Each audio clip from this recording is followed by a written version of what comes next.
मुंबईतल्या आमदारांच्या कामगिरीचा आढावा घेणारा अहवाल प्रजा फाउंडेशनने जाहीर केलाय। मुंबईमध्ये एकूण 36 आमदार आहेत आणि त्यातल्या 32 आमदारांच्या कामगिरीचा आढावा घेण्यात आलाय। यामधले 4 जण मंत्री असल्याने त्यांना या पाहणीतून वगळण्यात आलंय। या पाहणीमध्ये भाजपचे आमदार योगेश सागर यांनी पहिला क्रमांक मिळवलाय।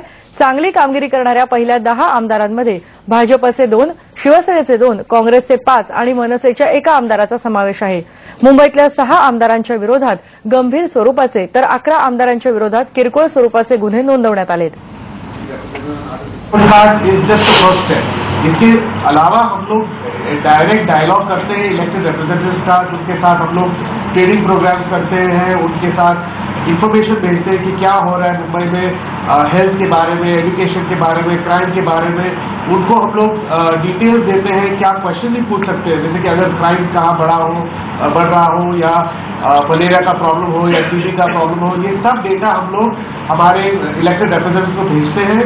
और ये जो है ये रिपोर्ट कार्ड खाली हमें इस तरह से नहीं देना चाहिए कि उनका हम लोग परफॉर्मेंस क्या देख रहे हैं। ये रिपोर्ट कार्ड लेकर हम क्या कर रहे हैं एमएलए के साथ, कॉर्पोरेट के साथ, वो ये तो फर्स्ट स्टेप है, जैसे मैंने कहा, उसको आगे लेकर हम प्रोग्राम करते हैं।